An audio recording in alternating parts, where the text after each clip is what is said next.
welcome back to another episode of This Square Room, your new favorite podcast. My name is Jonel, and I'm here with Hugh-Gene and Deswayne. Desi D, how you doing? I am great. I really wanted to rhyme with you, I'm not going to lie, but I couldn't think of anything fast enough to rhyme with great. So, hate. Desi D, 18, how are you? I am hate. I am hate. Hubie Doobie, how do you do? I need to poo. Oh boy, and that's not a lie. It just happened. Yeah, the fact that, yeah, he painted that toilet. Call me Picasso. Don't do that to Picasso. He did it to himself. He got crazy over the years, and it's got a little bit more and more. Just, being crazy. Mess. Oh, I'm fine. Joe, how are you? Joe, how are you? Joe, how are you? Joe, I'm so sorry. I paused. I waited. I was like, Des is the only one who ever cares. But I guess not today. I paused and I was like, something's missing. Joe. Nah, it's fine. Whatever. I'm used to it. But yeah, no, I'm good. It is what it is. We are officially in September now. Oh. I feel like the summer kind of went by kind of fast. Thank God. Ugh. And you know what's funny? And I'm going to start off by offering my sincerest apologies, Des. Thank you. You know what I'm apologizing I don't know. We didn't officially celebrate his 1 year on the podcast. It was a couple episodes ago. Yeah, I took it in. It was okay. Mid-August. No, because we talked about it in real life, but on the podcast, we that's didn't on you acknowledge then. it. It was on you too. No, you talked about it. I don't pay that much attention. Yeah, it was last August. He that's joined. on you, gun. It was an episode or two before my birthday, and that was when he joined as a host and a team member. Yeah, so thank you, Hugh. The one clap made me feel really awkward. But yes, I mean, never late is better, but better late than never. Listen. Thank you. We are so happy to have had you on the team. You've brought so much to the podcast and look forward to many more. Thank you. What I will say is nobody's happier than me. Okay, so I want to ask you guys, as the typical people who would do the date asking, how much do you feel like is acceptable to spend on a first date?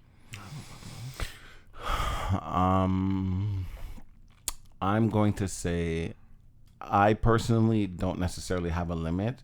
I'm not I'm not spending no more than $80 on this date, no matter who it is, no matter what.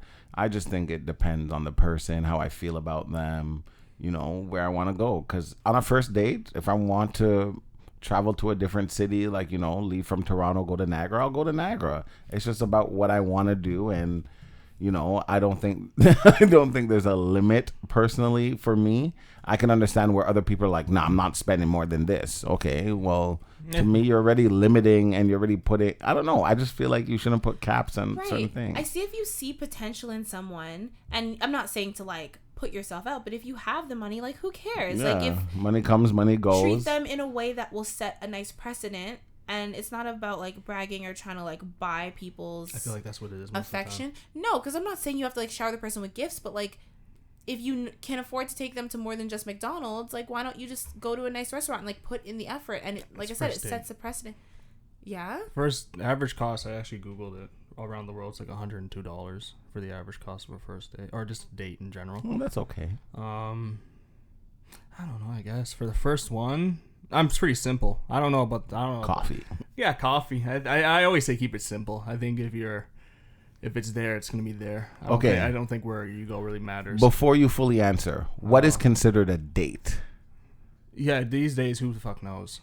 What do you consider a date? Just, I don't know. You clearly establish as a date. You and somebody else going out, no matter where you go. If we say it's a date, yes. Okay. We have to establish that it's a date. What do you consider a date, Joe? No, I know what you're talking to me. I was just thinking, what do I consider a date? Yeah, either myself or the other person asking me out and tip. Yeah, I don't know. Okay. It can be casual. A casual event can still be a date. Yeah, I consider anything you're going out with anybody a date.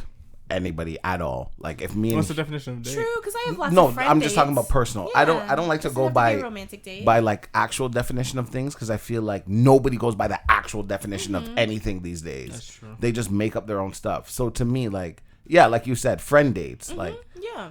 Like if me and the guys are going out, you and your guys are going on a date, if that's what you want to call it that, you know? Yeah, and that's fine. If there's 3 people, is it no longer a date? Romantic. It's still a date. Are you sure it's not just like a hang? No, I still outing? To me, if you when guys is are it no longer a date? when is it no longer a date? 4 people, 5 people? I don't think there's a number. Yeah, it's a social or romantic appointment or engagement. Yeah, so socially going out with 8 people, that's a date. That's a date. You set a time and a date. Suck each other off right after. I just think like hanging out is like, oh yeah, like, you know, this person stopped by, we're just hanging out. It wasn't planned. Me and my buddy are going on a date today. And like, you know, But when you like call ahead, okay, like this time. yeah, like, oh my I'll God, pick you there's a up, movie or that came we'll out be today. here. Can we please go? Like, Then like, okay. I personally, I would be like, yeah, you know, I'm going on a date. Like, I have a lot of like women friends who would be like, Des, this is not a date. And I'm like, okay, I won't call it a date, but what color are you wearing? Because you know I want to match. If they want to be more clear, to say it's not a romantic date. They don't like the word date in general. Oh. Okay, and also, If what do you you know Des, you know what he means. what do you consider dating? Because I realized, Once again, who knows? I don't know what dating is Okay, anymore. so I've recently reestablished it. So I think dating is when you have one, or it could you be dating multiple people, but you have someone who you are consistently, because you know, like there's people, like you pop in, check in, whatever. Yeah, but yeah. like the people who you're consistently talking to every day or every couple days, and you are constantly going on dates within like a short frequency of one another. So every 1 to 2 weeks, like you're going out on dates and that sort of thing. Like that's when you're dating. Okay. I consider Hugh. I don't fucking know these days. Dating means you're fucking. Dating means you're just hanging out. Dating means you're in a relationship. Who knows these days? To me, okay. Dating is you're in a relationship. If I'm dating you, we are in a relationship. We are dating. But some people consider dating like, as seeing each other. Right. So like, or I'm just dating this guy. Like I'm just seeing him. Like you said, it's That's casual. weird. We're getting to know each other. We're not in a relationship. We're just dating. No, you're just seeing each other. Dating means you are mine, I am yours. We are dating. That makes sense. Because you can be dating exclusively and not be in a relationship. Because there is that step where like you drop all your hoes and then you're just talking to one person. You're not dating. Yeah, so what you're just stupid. Just talking. You guys are literally just talking. This is not serious. What do you mean you're just stupid? No, because I'm not talking about doing it for months. I'm saying there's a period where you first go on a couple dates. Oh yeah, you still have your hoes and your side and people because you don't know what it is. Because you really like the person, and then there is a period before you make it official where you're only talking to that person. I'm not talking about dragging it on for years. Because I would be like situationships and entanglements. I'm only seeing this person now. And once it is official, like you are my girlfriend, I am your boyfriend. Now we're dating. That's true, yeah. But like I have been told like no, that's not dating. That is you're in a relationship. No, you're also dating, but it is in a relationship. Jesus Christ! Whatever you guys just communicate what the fuck it is. That's all I'll say. Just make it clear to whatever the person is. This is what this is. Yeah. Just save that confusion. Because that's the problem with the term dating now. It's like are we dating? So we're fucking. We're seeing each other. We're in a relationship. It's like this. The thing is, make it clear what it is. It even when you make it clear what it is, it's still not that. It's actually, and this is what I realized, it's how much time you invest in the person. Because you could be like, we are just fucking.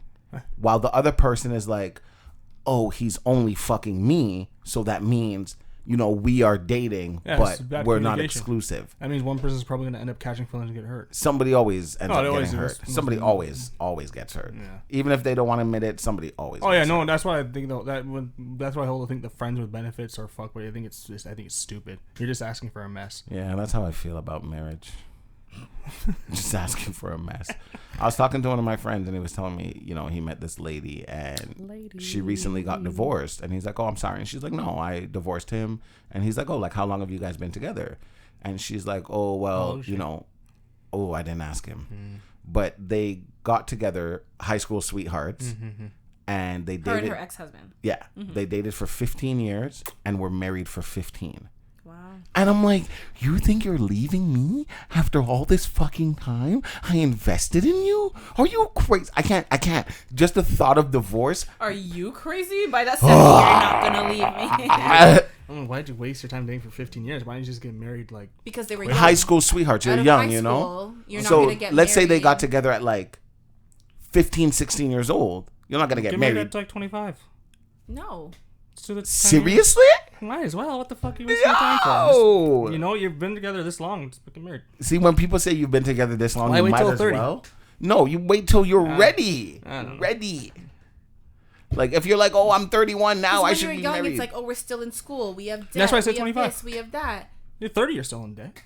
You don't know that. Most people are. I'm going based on... Yeah, but let's figure this out first. Yeah, I don't know. I don't know. You 15 years. I thought you would have figured it out by now. To me, people take marriage as like, oh, yeah, we've been dating for a certain amount of time. Let's get married. No. Oh, yeah, figure it out and shit, yeah. Figure out but if I don't you're know, for I don't real know or why not. Because some people, you know, when you have those relationships and they're like, we dated for a year before getting married, before getting engaged, and then you see them, they're together for like 20, 30 years. Yeah.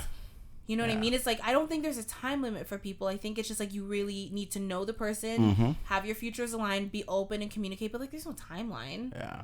But sometimes I don't think you people... need 15 years to figure that out. It's not about figuring it out. Sometimes they know that, oh, we want to be together. But right now, we have a common goal. We're still young. Let's establish ourselves, make a little money, pay for our wedding cash. Don't put it on our credit cards. Like, nothing's wrong with that. I'm not saying anything wrong. It's only the divorce I can't handle. I can't deal with divorces. I don't understand. Prenup. I just feel... It's not who gets what. It's just... It's very emotionally... Yeah, taxing. and I can't, like... Even when I was a kid and I used to think about it, as a kid, I always told everybody I'm never getting married. And I told them it's because I don't believe in divorce. I like that old school relationship where it's like... Just figure it out. Exactly. Yeah, you work through it, you go along. Because I feel like...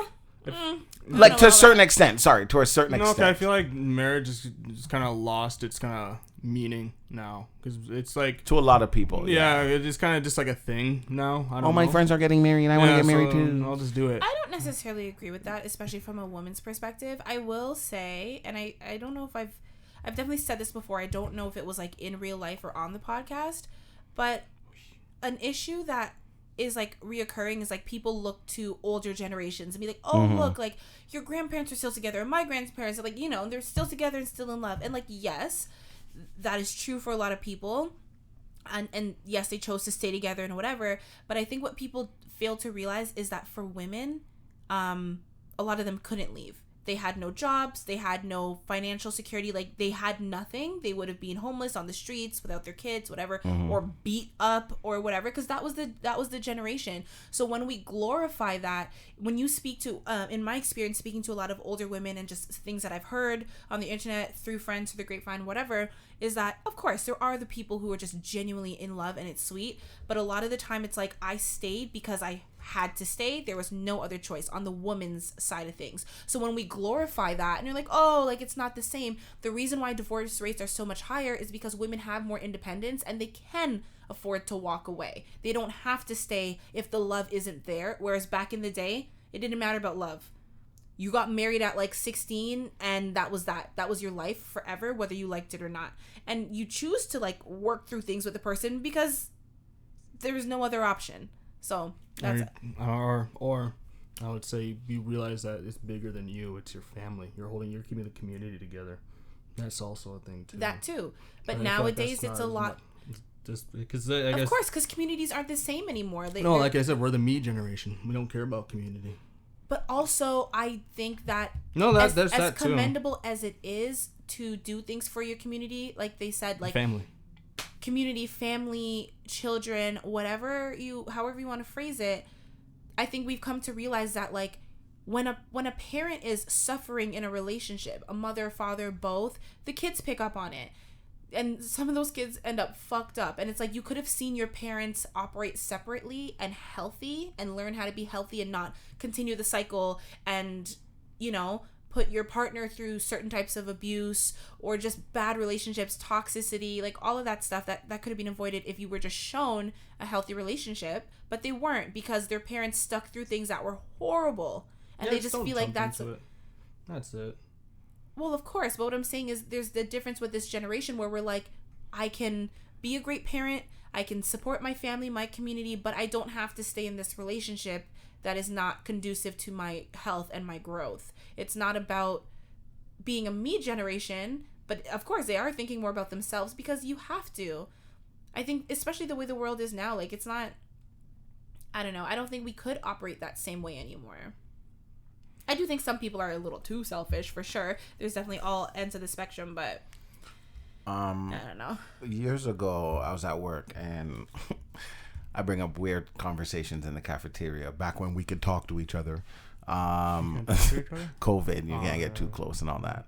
So one guy was, we were kind of based on this topic, and he was like, look, if I'm not happy in a relationship, like, I'm leaving. I don't care if I have 3 kids, 4 kids, like, I don't care. I am leaving. Like, my happiness is what matters. And I was like, nah, that's crazy to me, and I don't agree with it. I'm like, if I'm not happy in a relationship, and let's say I have a child, and, I'm ready to leave, and my child is like, Daddy, don't leave.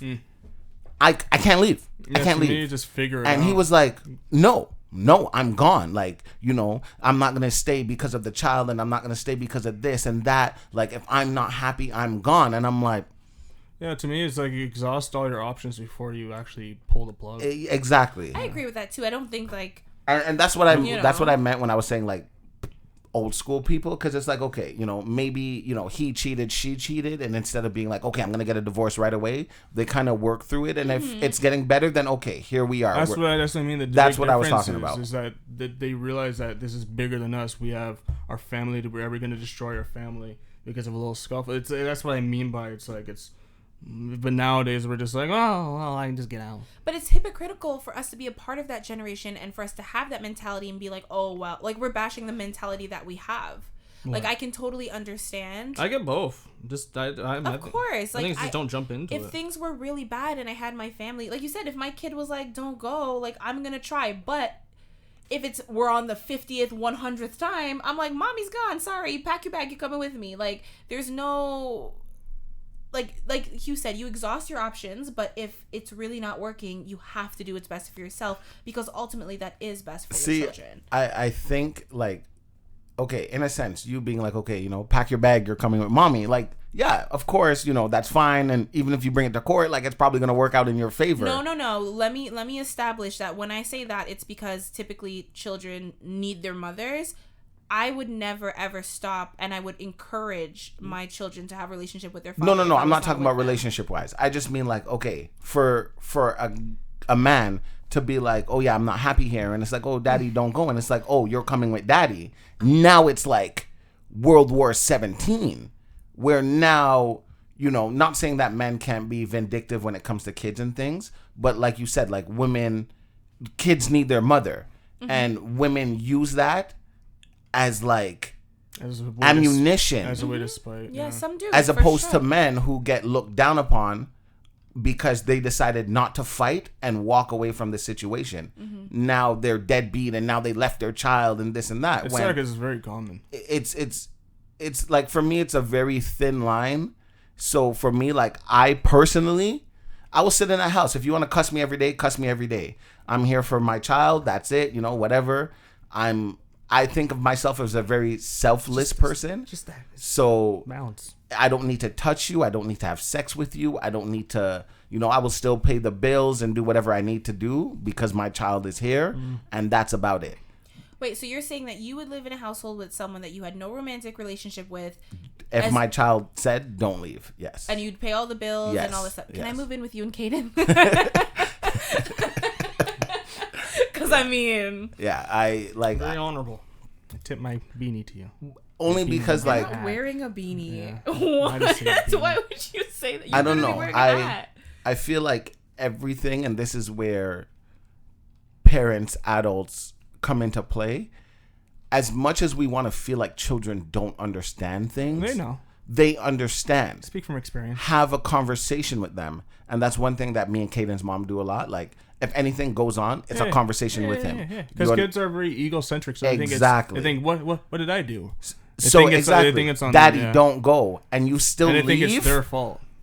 That person is traumatized. Yeah, the kid thinks, oh, it's my fault. What did I do wrong? Especially if it was a daughter. Oh my God, I can't leave my little girl to not my daughter, no! If it's my son, like, we can have a conversation and we'll see. Like, I'll still stay. But with my daughter, I just have, there's just so much more in my heart for like, yeah, you gotta protect your kid. Yeah, man. Yeah, because the things that happen to little girls and women are just so like sickening.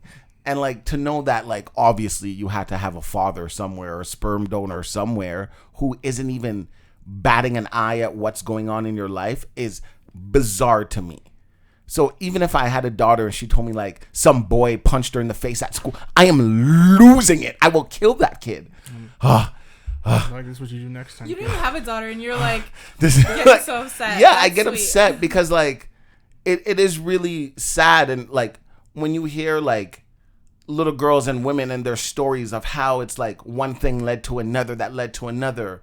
Now your daughter only knows abuse because you left her, and all these little stupid dumb boys have been beating on her since she was a kid, and that's all she knows because you decided that the woman did something and you don't want to be a part of that no more, and you left. Just wear a condom. No, here's the And thing. jump in, I don't jump totally in. agree with that mindset about, young women and little girls. But I will, and you guys already know, of course I'm going to feel that way. I'm a woman myself. I've been through that. I've seen it. I know people who've been through stuff like that. But I do have to say, I need to advocate for little boys. What? Boys go through a lot that gets swept under the rug because it's like, oh, he's a boy, he'll be fine, or boys will be boys, or that sort of thing. And like boys are not protected in the way that they should, and they are exposed to a lot of things.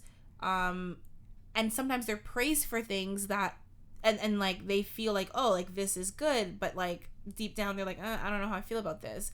But like it's all brushed off. Like if a little girl was talking to like a 20-year-old, we'd be like, no, like a 20-year-old man, we'd be like, no.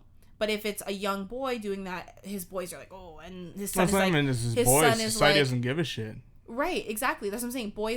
Young boys are not protected. And certain things that they should be protected for, they are praised for. Yeah. So they think this should be okay, and that repeats the cycle. And it, like, it falls into like this pattern because they start to act a certain way towards these young girls, and it's just a vicious cycle. So like we can't protect our young girls until we actually protect our boys as well, because remember what me and Des said a while ago. When you're a kid, we don't know how to put it into words, but we realize as a boy, you realize the world does not give a fuck about you. We realize that we don't know how to put it into words, but we realize if you cannot produce stuff, the world doesn't give a fuck about you. And that's the thing. Imagine holding that, and like you said, you can't put Every it into guy, words. most guys do. So you go out into the world and you act a certain way, and then you damage these young girls, and then it's just like generation after generation damaging each other in different ways, but the same, like repeating the same cycle. Yeah, go ahead. This is gonna sound weird, but I feel like it starts with women. The reason why I say that is, like, we know most people who are single parents are women for whatever reason, are women. And it's like, I remember to a certain age, my mom used to talk to me about things. And then it's kind of like when boys hit puberty, now the parent gets kind of weird because they're like, oh, I don't know if I should talk to him about this or about that. But it's not to feel weird about. Because like, all I have to talk about is Caden. Even with Caden, like I told you guys, I had a sex talk with him. His mom had a separate sex talk with him. And I'm pretty sure all three of us, our parents didn't have a sex talk with us. Whether, you have both parents, one parent. Don't do it. Don't get pregnant. Yeah. Exactly. That's it. Don't have sex. I didn't even get any of that shit. So it's like, I feel like once women raise children, in my eyes, better than men. And I feel like if you are a single mother who speaks to your child and you really are honest and open with them, and they can come to you with certain things, and you're not like, oh, stay away from girls because they're trouble. Like, what? You're not telling me anything. But if you have conversations with your son, with your daughter, and they're also open with you, I feel like those are the kids who grow up and really do understand. Well-adjusted. Exactly, because I'm open with my parent. We talk, we have conversations. You have someone safe that when you have questions. But that's devoid of gender. That just you pretty much just have an open conversation with your kid. Well, no. So Des's point was that he feels like the lack of communication is higher in single parent households, and single parent households typically are mothers. Mothers have more custody. And like, even children. as like he's saying it's both, but he's just leaning towards more towards women, you know, taking that extra step. Not, I don't want to say extra step like you guys don't do anything, but like taking that. Even little things, right? Because even like, in school, majority of our teachers were women. It's back. Majority of our teachers were women looking back at it. Look at the boy dropout. Well, women are naturally like more nurturing, so which I would think be so nice young to have teachers, someone to talk to. Because you need both. You can't have one too much over the other. You need both. Right, which is why they say children need both parents in their life. I don't. You think need more male teachers. There's like none, but there's never going to be a demand for more male teachers. personally, I don't think we need more male teachers. We do. I think society thinks we need more male teachers. The only reason why I say we don't is because until men and their mind state really change, we don't need you to teach other kids how to be dickheads. I agree with that. Remember, we've had conversations on this podcast where I've talked to both of you guys as you know, young men, and we've talked about different perspectives and mindsets, and you guys have both been like, oh yeah, you know, you have a point, but I feel this way, this is whatever it is, I've thought this way for so long. And I've literally told you guys, if you know better, you need to do better. And it's not just about changing your own mindset, but when you have younger generations looking up to you and you have that mindset and you know it's wrong, or even if you don't know it's wrong, but like having it just perpetuates like a cycle. So I think that's what Des is saying. Like, if we have men who are teaching younger generations and they have a skewed mindset, they are just teaching that to the skewed mindset. But I do feel like skewed mindset. I was gonna say, I do feel like that does go both ways. What I was gonna say to the point about the single mothers raising boys. Well, yeah, that's the thing. I've always said, like, I mean, obviously I don't plan on dying or anything, but I've always told like any partner that I'm with, like, hey, when like, I die. no, but it's like, I want my partner to know about like periods and puberty. It's just like girl things, because like what if I'm not around, and like, you know, like you have to talk to your daughter about that stuff. I know fathers who have like been like, oh, I'm not touching that, or like they had to pass the kid off to like an aunt or a friend, and it's not the same, and like your kid wants to feel comfortable with you, and like, yeah, it's uncomfortable, but like, who cares if your kid is like, dad or mom, like, have the sex talks, have the hard talks, have the talks about friendships and life, and teach your kids things, and like, it'll really benefit them. I was watching something a few weeks ago, and it was, I don't think it was like Ilanya Van Zandt or whatever, but it was like one of those like fix my life type of situations. It might have been, I don't know, but she was talking to a mother and son, but the son was like a grown man. He was in his 30s. He had his own family, kids. But he doesn't act in the way that his mother wants him to act. And like, they're talking about how he acts and whatever. And I'm like, this sounds like a good man to me. Like, he takes care of his family. He's a provider. He communicates. But the mother sees him as weak and too emotional. And she's saying this to him and saying these things to his face. And he's like, that hurts me. But she's just like, I don't care, like, that's not the son I raised, and and like, you need to act this way. So then the woman who's counseling them goes, she's pointing out the fact that like, it's a bad mindset to be thinking and be like, your son is telling you this and you're just kind of you don't care how he feels, yeah, right. And that's the thing, we don't value men's feelings enough. So then she goes, so she's like, describe the type of man that you want your son to be, and she's, you know, she describes whatever, you know, like the typical kind of, say man that hurt her and mash up her heart. True. But then she goes, did you raise him to be that way, the way you want him to be? And she goes, no. So how do you expect him to be that? That's what she said. And I was like, that's so crazy. And so they were talking about the fact that like a lot of mothers, and unfortunately, don't come for me, they're saying a lot of black mothers raise their sons. Raise son husbands. No, that's not even what I was talking about. Because like, this son would have been more nurturing to his mother, and she was like, that's not what she wants. I'm just saying, but it's just like, sure, that's not the point that I was trying to get though. A lot of single mothers, and a lot of, I shouldn't even say, it's not just black women, it's typically like, you know, like women of color, because I mean the rate of single mothers is higher for certain ethnic groups, you know, and like, they raise them kind of in a toxic way, and then like, they wonder why all the men are like that. But it's like, that you're not raising your son to be a well-adjusted, communicative, and of course I'm not speaking for everyone, you know, this is a very blanket statement, but it's like, one, you need to be able to recognize what is toxic and what's not. That you got to recognize that within yourself, because like you said, Des, if you're kind of perpetuating on him like the same type of like bums and whatever that you used to date, and then you're like, why are you like this? But then it's also like, if you want the next generation to be better, you have to put in that work, especially if you're going to have children. Like, you have to have uncomfortable conversations. Yeah, you have to really put in the work. It's so easy to mess up your kids. So easy. You blink once and it's like, oh, well, gone. They're in a halfway house now. Like, no, it's like, it's crazy. And I think that both parties need to do better. But I don't even, how did we even get here? We were asking about how much to spend on a first date.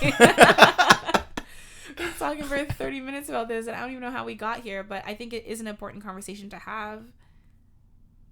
But I say 1 to 200 is normal. Because think about just the movies. There's no limit. I don't think about the movies, right? Like, a movie ticket is like $20. Popcorn is like $75. That's why you bring your own food. See, and now you look like the cheap guy. I don't give a fuck. I'm smart. I'm resourceful. Oh boy. You're resourceful. Like, things can add up. Cheap dates can be nice, especially if they're thoughtful. Like, you know, let's have a picnic, get some candles, flowers. Like, you can cook for me. Although I wouldn't suggest people inviting someone over to cook on their first date, because it's a little sketchy. Although you may have good intentions, it can come across as like red flags. Yeah, it depends on where we met or whatever. Right. Like, if you guys were long established friends, then like that's different. Or even if I met you like in a cooking class or something. Yeah, but also it does come across as like, I'm just trying to smash, you know? When you take... That's what you're trying to do. That's why. No, the goal is I'm eventually trying to smash. Remember, a lot of men do actually date and want to be. And like to have a relationship. So it's not just... I mean, yes, you want to smash eventually, but it's not like this is my goal to do it tonight. Like Des said last week, guys with little peepees, they just trying to get in relationships, you know, because they don't want to be out here in these streets getting shamed. Speaking of what's the longest you would wait to have sex with a girl? Date wise, it depends on my intentions. Like anything, like if I'm single. Yeah, you're single. Whether it's a friend, whether you've known her for whatever. No, I'm not gonna have you as a friend. If I'm just gonna fuck you, we're not friends. No, he means like you're single and you start seeing someone. You're going on dates and whatever. How long? Right? That's what you mean? Anything. Even if it's somebody that you find attractive. My intention is just to have sex, 1 to 3. 1 to 3 what? Yeah. Dates. I'm not wasting No. Days, weeks, months, years. Oh, 2 weeks. 2 weeks. That's crazy. Yeah, because I break it down financially. If my intention is just to have sex with you, why am I going to waste all my time and money? I'll just get an escort. Joe? I'm going based upon average with money. 2 dates. If we're going on... No, I hear you. If it's so... Let's say like within the 2 weeks you go on 2 dates. Mm-hmm. Going based upon that average. I went on Leo List. I got curious. I was like, Leo List, the average escort. That's the escort site for like Canada. So you're just curiously on the escort app? Yeah. I mentioned this. Like, when Craigslist was a thing, I went on there a couple of times. Let me see what's out there. Yeah, I was curious. I was like, how much is this going to cost? So... Fuck out of here. I was surprised how cheap it was. Yeah, very cheap. I was like looking upon the person. If you want just this, I was like $20. I thought you'd be like $400. But it's like I'm only $250. Yeah. But get some massage too. You spoke to them too? No. They have I look at their picture. I'm like, really? That's it? There's a huge. Like I thought because like I was like, you're good looking. Yeah, I would wife that. What are you doing? It'd be like $500. But like based on like the average guy, I looked at Central. So like Barry has a lot of escorts, by the way. I looked at Barry that's GTA. Why you live up north? No, that's not that way. The average is about 200 to 250 for like an hour. So if I'm going on, me going on 2 dates already. That's for potential pussy. That's maybe pussy because I don't know. I already paid $200. If I'm gonna pay if I want to guarantee the chances of me having sex, of course. No shit, I'm gonna pay for it. I'm gonna pay for the date. So that's $200 already plus time going there, gas. I'm assuming I'm going to drive or take the bus. I'm going to drive. I drive a car. So I'm going to go based on my car price average. It's about $40 on gas. So that's $280 right there. I've already surpassed the average of an escort. Plus my time I'm texting you and potentially calling you. That's overtime at work. I'm looking at about $300 to $400 while I'll just get an escort. 2 weeks. I'll just get an escort at that point. That's how I see. If my intention is just to have sex with you, what's the difference? What's really the difference? Joe. What's the difference? Well, so I saw this tweet. So I pulled it up while you were talking, Hugh. It says, my new kink. It's a woman who tweeted this. She said, my new I'm kink too broke to get escort, by is... the way. No, I don't get escort. My new kink is legitimately asking men who want sex with no strings, courtship, or commitment why they don't just hire sex workers and watching them explode with anger. Transactional sex should be transactional. Yeah. There are professionals who are literally trained to provide this service. So, I mean, you just kind of established, you already said what you think about it. But what do you think about that? It's like, if you only just want to have sex, if you don't want a relationship or a personal relationship, do you feel like men should... It's the same shit. Hold on. I'm asking Des. I will wait forever. I won't. Forever. The reason why I say I will wait forever is because even if I relationship look at, or just sex, even if I look at somebody and I'm like, I want to have sex with this person, it's just a chase for you. I cannot physically just meet somebody and be like, let's have sex. That's weird. I don't know you. I don't know anything about you. I don't need to know you. I personally, I do. Oh, okay. I've never had a one night stand. I've never met somebody like and had sex with them in 2 days. You want to have more of an emotional connection. Yeah. Are you a weirdo? To some level. Yeah. People are just like, yeah, I met this girl at the club last night and we fucked. What's her name? I don't fucking know. I'm like, what the fuck? Ew, you weirdo. So I can understand the whole, like, you know, where you're coming from, where you're like, if I want sex, I would get a sex worker. I'm not spending my time and effort. With the tax bracket that I'm in, no. No, I get what you're... But if I was richer, why? I have more time. Why am I going to waste my time? It's not a waste of time. You don't like meeting people? If my intention is just to have sex with you, I don't care who you are. That's a I'm problem. not going to get to know you. Why does nobody think that's a problem? If my intention is just to have sex, that's it. If you want to have a consistent sex partner, a long-term thing, then yes, you invest more time, obviously. But at the same time, what's the difference? You can go to an escort. You can go to an escort and it be really good, and you're like, I'm gonna go to her every time I want something. Yeah. What's the difference? There is no difference. That's my point. There's no difference. One is just that you say you use less time. That's the core of it. You don't want to waste your own time. It's my own time. It's not wasting my time. And here's the thing. Once again, I go back to... Why is it a waste of time to get to know somebody? If you value intimate emotional connections, it wouldn't be seen as a waste of time. So clearly, like, in this scenario, you don't value that as much. If my intention is just to have sex, I'm not looking for a partner. I'll just... That's just how I see it. Okay, sex so does your answer to the question change? Like, if it's like it's new, like you meet this person and like you don't know, like you're interested in their personality, you want to get to know them, you don't know if it's gonna be a relationship. If my mindset is relationship, then I'll wait longer. Your mindset is I'm open to anything. I'm open to relationship or I'm open like to whatever happens. Yeah. No, I won't have that mindset. I'll be very clear with my mindset. Like I want you or I don't want you. I either like if I'm gonna go back into the if I'm gonna go into the market. My mindset's either going to be just sex or I'm looking. Hugh. Sorry. I'm very, But that'll be my mindset. I'm going to be very clear. I'm either going to do this or do that.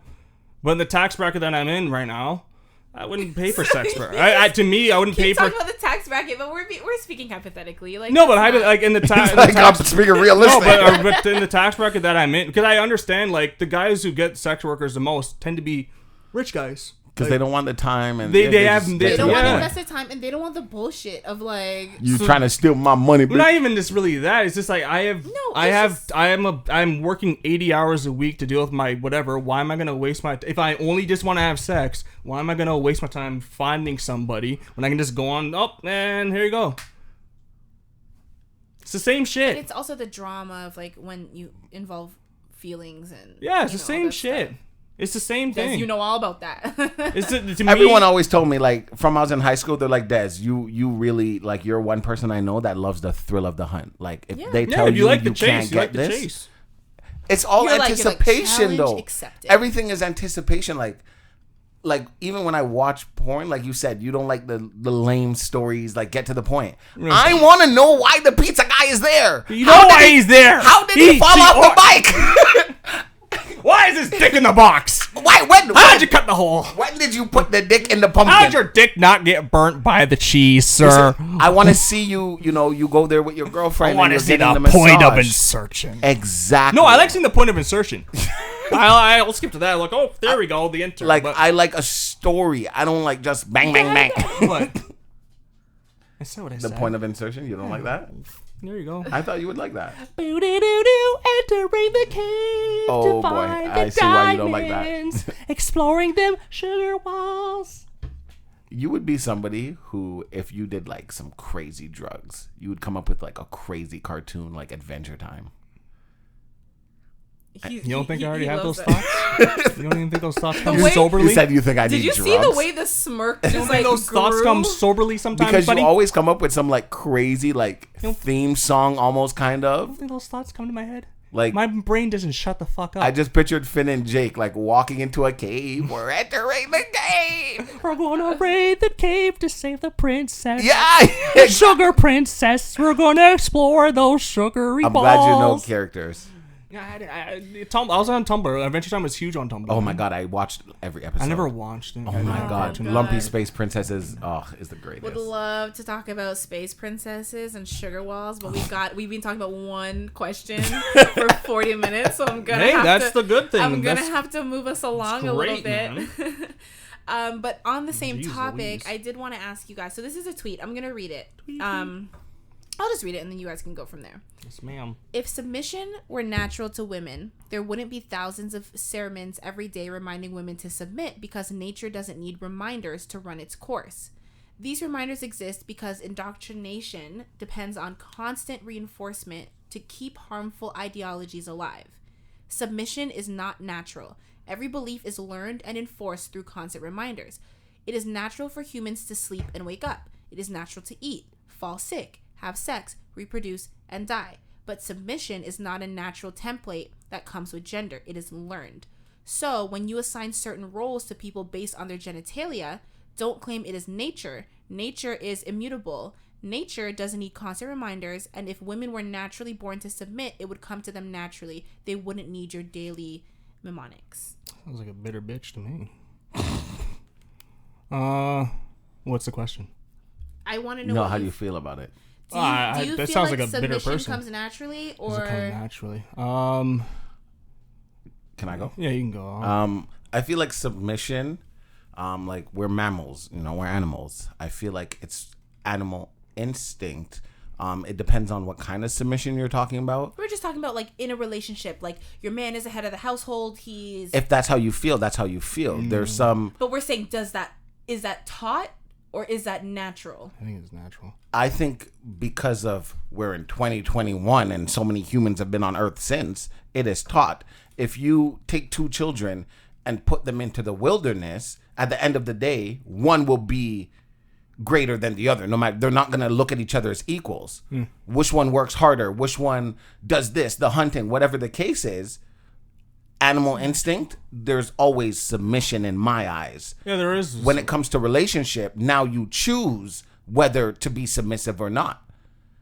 There's, in all relationships, it's a give and take. You don't always have to submit. Sometimes you are the more dominant one. Sometimes she's the more dominant one. It's give and take. I don't think it's like, okay, all the time the men need to be the more dominant one, because that I can understand. That is toxic. However, in certain situations, like let's say, and when I think Kevin Hart said it and I died. He said it in a skit, but it's the truth. If you are with your significant other, so Joe, you and Hugh are dating, right? And boom, the room catches on fire. The first thing you're going to do is look at Hugh like, fuck, what do we do? But you know what to do yourself. So why are you looking at him what to do unless you look at him as a hierarchy? And the Hierarchy. Yeah. So I think you said it like it was two words. yeah. So Hierarchy. animal instinct wise, You go to the bigger animal, and that is what it is. As unfortunate as it sounds, that is what it is. I understand what she's trying to say, but like I said, I believe submissiveness is give and take. There's certain instances where like you said, Joe, I think we talked about it a couple weeks ago also, where you're like, yeah, Des, like, you are a give and take person. You don't always have to be the one in charge. You can let the woman lead sometimes, and that's good. Where other men are like, no, they're always the dominant one, and that's that. And then there's some women who are like, no, I'm not letting no man be no dominant over me. They can eat my asshole. It's always me on top. good luck. So I feel like it's give and take when it comes to submissiveness, and people, everyone is different. You find someone that balances you out. Like I said, I could not be with a woman who is more dominant than I am all the time, because I would find that annoying because It's a there's no pain in the ass need to for deal that. with. And they feel the same way with men who feel more dominant. It's a pain in the ass to deal with. If you're, that's why I think I said in the past, you can't have two masculines. Yeah. You can't have two of the same. Then when they say, I think you can't have. They say, and this is not about gender. Like you can have two women in a relationship. Yeah. Two There's men, always gonna be both non-binary or fluid, but there's always a more feminine energy and a more masculine energy. Always. All animals. You also have to realize what we've been doing for like million. Like the whole thing, the way we do shit now is fairly new. We've had roles for like millions of years. When you think about it, humans have been around for like what, million years, or probably even longer than that. So we've had natural roles for a while. I think it's been ingrained in our brains. Like we just do something. Like for a good example, when someone breaks into the air, our brains will naturally go protect. When I'm around like a child, especially when I'm at my friend's house and I'm around the little girls, my brain instantly goes protect these little things. Because I know they can't do anything for themselves. What's happening at your friend's house? My brain just switches off to like protection mode. No, I do that too. It like, switches. Even with my guy friends, they tell me, Des, when you are around, we feel so much safer. My brain goes into protecting mode. Especially if there's kids around. Especially if they're little girls. Because my brain just switches. And like I can also Can't explain I can why. also see it in Caden, and it's never that I have pushed masculinity on Caden ever, or been like, oh, you're a man, you need to do this, or you're a boy, you can't cry, or whatever. But I can see that when he's around certain people, he has that protective instinct where he needs to make sure everything is okay and orderly. And I don't think there's anything wrong with that. And, you know, I've seen him be around classmates who are female, women, and kids, girls. Not women, girls. Girls. Yeah. Girls. Yeah. Sorry, I feel like once your time comes. When they're like 10 years old, they're not women. Comes. I don't know. Once you have your period, you're a woman now. Middle age, young ladies. Young ladies. Middle Okay, ages, I man. like that. Yeah. So, like, you're a woman now. Even when he's with the young ladies, I can see 100 yards away from all schools, Hugh. He's always like a step back where he's not imposing his will on anybody, but he's also very observant of what's going on. Yeah, I do the same thing. Yeah. If I go, I think I said in the past, if I go to a club, I'm always watching. Oh, immediately. I know need to where see all who the the biggest, is. craziest nigga No, is. I'm not. And if I can take him. No, I'm not even really that. But like, I always know where all the. What if it's you? Then I'm good. What if you're the threat? Then I'm good. Not the threat, but what if the biggest, craziest one in the Excellent. No, yeah, it's just something in my brain turns on protection mode. Like if I'm in that environment, my brain goes, "Where are all you?" I'm watching, but you don't know I'm watching. But I'm watching. Yeah. It's like I don't know. It's just millions of years we've had specific things. It's just I don't know. It's just the way it is. Like submission, the whole submission thing. I don't know. What works for you, I guess. Yeah, like No. We're not saying should they or should they not. It's just how you feel. The question is it natural or is it taught? Yeah. I think it's just natural to submit to the leader. Simple. Here's the thing. This is what I will say because we've spoken about it. Des, you know what I'm saying. I was not raised with a man in the household. Like my dad wasn't involved in my upbringing. So it could have very easily been like my mom being like, women cater to your man and do this or do that. Or the other end of the spectrum is you're independent. You don't need, right, you're a strong, independent woman. You don't need no man. Yeah. And I feel like naturally I have kind of found myself somewhere in the middle. I feel like I'm a very independent person and very strong-willed. However, I also feel like there's nothing wrong with like catering to someone or submitting, like you said, with balance. I'm not a pushover. That's not my personality. But it's like sometimes it's okay to take the back seat. It's okay to be like, oh, let me get your dinner for you. Let me cook for you. Let me do this for you. Let me rub your back, whatever. But I also think it's about balance. Like, you think you're going to catch me doing that every day? No. Yeah, especially if you are just toxic and you just take. Yeah. It really is about like a balanced partnership. But as far as like, is it taught or learned? I think it's definitely taught, but I feel like in my specific situation, like that's what my instinct says. When I love someone, I'll do anything for you and it doesn't matter. Like I don't mind taking that role and it will actually come naturally in certain aspects. So I think for me, I would say it's something that comes naturally, but also it is something that in society is taught. Oh, you need to thing your man and do this and run his bath water and rub his feet. I don't feel like in Western society that's taught at all. I think, it is. I feel like more in Eastern society. It's not taught to you because you are not a woman. Oh, okay. I think it's natural, but people push it. Do we? To a different extent. I can agree with that. Yeah. same thing Joe is saying. Like, Oh, okay. if you're a woman, like the song "Cater to You," I can understand where some women they got find so a problem. much hate. I know. Destiny's Child. I can understand where people find a problem with that. However, if you know, they're saying, "Let me cater to you. This is your day. Let me." and then you are my there's man. even a like, guy version to that song. Is there really? Yeah. Who's- Why does nobody know that? Because Yeah, there's a guy version to the song where he's pretty much saying the opposite. Like, let me rub your back. Let me untie let me do your hair. Let me do this. that's the thing. I think what truly would make me want to submit is a man Who can also submit. right. Exactly. It's about a balance, and it's not a power struggle At all. It's like it's just something that comes naturally. If your partner's having a more dominant day, then you can kind of no problem. Let me ease your tension. Like, I'm Right. sorry, you know. Or especially Your with feet certain hurt. You've been on your things. feet all day. Come here, babe. Put your feet up. Like if dad is like the fun one and whatever, and you know when it comes to homework and school, mom is the one who takes charge. Don't try to like no. Let me Exactly. step up and you step back. Like you And know that's- your role in the relationship. And like, even like, God, I feel like I talk about this kid all the time. Like, Caden, me and his Stop mom. talking about the damn kid. Fuck. The amount that we say he's gonna start charging I us know, royalties right? He's like, every come time we on, say come his on. name. I heard my name again. Cha-ching. Yeah, with me and his mom, like, we've always established, like, this is the line. Like, I don't care to be the fun one. However, I understand that, you know, especially with boys, women want to be the fun. You want your kid to think you're fun and you're cool. And, you know, I can understand that. And I had a conversation with her and I'm like, you're going to have to pick. You're going to be the fun one or the disciplinary one. So you're going to have to pick one. And she's like, you know what? She's fun. Yeah. And I'm fine with that. Yeah. That's no problem with me. So when it comes to disciplining, like, I will talk to him, but she will also talk to him about it. Because it's not just as easy as one parent disciplining the Yeah, child. the other parent Because can't now fall I have no back respect. completely. Exactly. Yeah. And like, even with me and her, when me and her go out, let's say, you know, a couple weeks ago, we went clubbing, and she was dancing by herself. She did her thing, you know, and she didn't dance with anybody all night, which you better not. But because me and her went out, Why? she's very respectful of like, okay, like me and you are out, me dancing on all these other guys looks a type of way. However, she can have fun dancing by herself. You know, me and her will dance on 1-2, but I'm not like all under her and everything. Like, have your fun. You know what I mean? And I fall back. all under her. And because that's what guys do. Like, oh, yeah. You behind her the whole time. She's whining and you're just, yeah.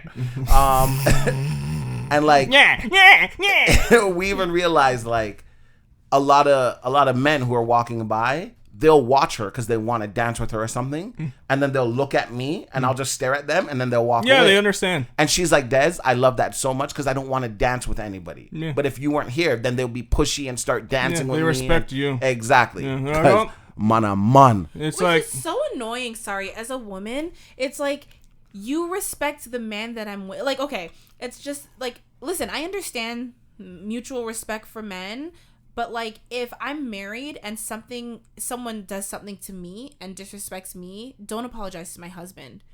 Apologize to me. If you want to also then extend him an apology in addition to, that's fine. But when you go to him first and sometimes only, that is so disrespectful because you're saying that like I don't have my own right to feel any type of way, but because I'm his property or whatever, like, and he's a man, you're gonna show him respect, but you're not gonna show me I think respect. the reason why the guy probably will go to the guy first because he's more afraid of the retaliation of the guy. It doesn't fucking matter. You need to be afraid of me. Listen, anyone He's who's like, hey, I'm not arguing with you.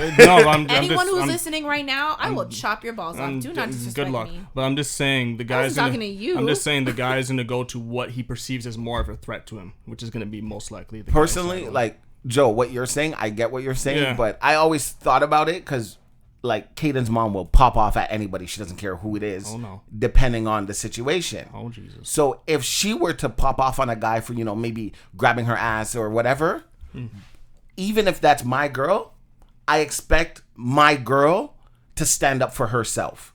Because if I wasn't here, you know, what would you do? You would just be like, oh my God, I can't believe you did that. No. Tell him to go fuck himself. Kick him in the nuts if you need to, you know, handle your business. And like you're saying, if the guy came to me and was like, oh, my bad, I didn't know that was your girl. As a guy, go talk to her. Don't talk to me. Yeah, I didn't do anything So, to me, bud. Just go to her. Like Hugh was saying, like, he's probably like, okay, I'm more afraid of this guy than I am of her. I don't care. But It's at the so same time, disrespectful. your man cannot sit there and be like, yeah, you know, don't do that again. It's not okay. No, your man should be like, go talk to her. Don't talk. Go talk to her. I think that as well. Like if my man was just like, oh, it's okay, bro, and like he was like, I would have grabbed it too, buddy. I would have grabbed it too. I would be like, oh, take this ring. As a matter of fact, I'm keeping it, nigga. I would be like, oh, so you're trying to go out with this guy? Like what? No, like, like imagine someone accidentally, right, walking in on your wife changing, right, and then he apologizes to you and not her. Can you imagine how that would like look and make her feel? I don't Like, imagine. I'm Like, the oh one- gosh, sorry. I'm the I don't one, know. but I'm saying I said it was an accident, but for him to apologize to you, who he did not walk in on, he walked in on her. No, I think what Hugh was saying was like, you know, when you walk in on somebody, your first reaction is, oh shit, sorry, and then kind of back away. But if he was like, looked at you and was like, he's like, oh, and then was like, my bad, bro. There's a problem with that guy for sure. yeah. Because anybody's natural reaction, walking in on somebody. Oh, golly, Even if gee. they're fully closed, Yeah, you're still yeah. like, oh, sorry. Oh Exactly. man, titties. Yeah. Oh, sorry, bud. And then you look at the guy and you're like, oh, my bad. You know, like, I 'Cause really once didn't know again, she was there. I'm not saying anything is wrong with apologizing to the partner. But the women need the apology too, for sure. Yeah. I agree with that. I don't agree. No, I agree with that. No, but I'm just saying what's probably going through the guy's head. Like I said, he's looking at who is going to be more of a physical threat to me. Most likely the guy. I will kill a motherfucker. Let me tell you something. You tell him. Yeah, okay. You tell him. No. I'm not. He was going, oh, okay, because he's like, oh, you can't take me. Like, I'm not- if it was you, for example. He said, but, I'll like, kick you in your shin. But, like, I'm not saying I would fight you. I said it would kill you. There's a difference, okay? I'm just saying, that's jail time, buddy. Is that really worth it? Not only if they can catch you, only if they can prove it. You know what I'm saying? Keep going. I heard it through my No. headphones, though, so I wonder if I heard mic the picked struggle up. first. That means the I people told you. heard You it. see, because he pushes it. He went, That's what I said before. I gotta get it all out. You Push it don't. out. Like, that's how you have accidents and poop your pants. I know how to control because my you're asshole. pushing it. Yeah. I did when I was a kid. Now I do. We- Learn from experience. Okay. Well, Hugh, you had posed a question to me earlier. I did. Yeah, you were like, how much would it take to be a surrogate mother? Like Yeah, for me. how- You mean oh, financially? I mean like all three. Oh, so like if you guys were No, like if you also like if your wife was like offered it too. Honestly, it would be up to her. I'm not. Yes, King. Yes. No. I'm not the one carrying the baby. I don't know. I feel like I just have to deal with the shit. I'm okay dealing with her shit. If I don't want to. really, No, but I wouldn't. I would say don't do it. It's stupid. Why? You really want to? You want to potentially, like, are you sure? How much do you really care about this person? Are you sure you want to put your body through that for what? Like Some women really love and No. enjoy being pregnant. weirdos. That stay away from that. But to me, yeah. But if I was a chick, would I do it? Probably not. Well, it depends. Like I think it's like if you're talking like you have to give me a lot of money. you have to name a number. I How don't- I much would say is? like hundreds of thousands. Listen, it may have changed since, but you You're not up until a supposed to. few years ago, yeah, you couldn't actually just pay them to be a surrogate. I think Plus it's about taxes. like putting like value on human life. Like you can't like Yeah. pay them, Oh, we but you would always pay do. for like medical appointments and you can pay for groceries Everything and housing else. expenses. And then people just give you a look, under the table kind a of gift. thing. Yeah. So you $10. You can't like pay them. I Yeah. don't know if that's changed, but it definitely was like that for up until if it That's changed, like it would be paying someone reason- to get married. You're not technically people right. do it, but like it's something that you can't like it's Legally not a do. transaction Yeah. like that. I'll do it anyway. you said hundreds of Yeah, thousands. it'd be a lot because I'm putting my body at risk. No, No, well, you said it would be your wife actually. but I said if it was No, he me said if too. he- That's what I said Oh, after. If okay. it's me, it'd be hundreds of thousands. If it was my wife, I'd be like, no. no, but hundreds of thousands. Okay. If your best friend and his He wife, said hundreds of thousands. I said my came to- price. that it wouldn't change. Yeah, he said the- I'm hundreds of putting my thousands. body at risk. But if it was You his have to wife's, no, accept. she's I'm not bringing doing a it. life. There should be a price on the life in general, So but you it should put be a price. it should be hundreds of the what I said, thousands for hundreds of me. thousands. For me, I'm putting He's my like, body. There shouldn't be a price, but if there was, Yeah, I'm sorry. You got to pay a lot it of would money. have at man. least 6 figures. Yeah, you gotta give me a lot of money. I'm putting my body at risk. I'm destroying my cooch. You know, no. Joe. I wouldn't have like a value on it. I wouldn't do it for just anyone. I mean, anyone who knows me knows that like as much as I love children, I'm not looking forward to having children, especially my own, let alone someone else's. Fun fact, you actually have to, if you don't have children, you can't be a surrogate. You have to have actually gone through that it before. Yeah. But either way, it's like if my best friend and you know her man came to me and she was like, I'm trying, or like my sister, my eggs don't work.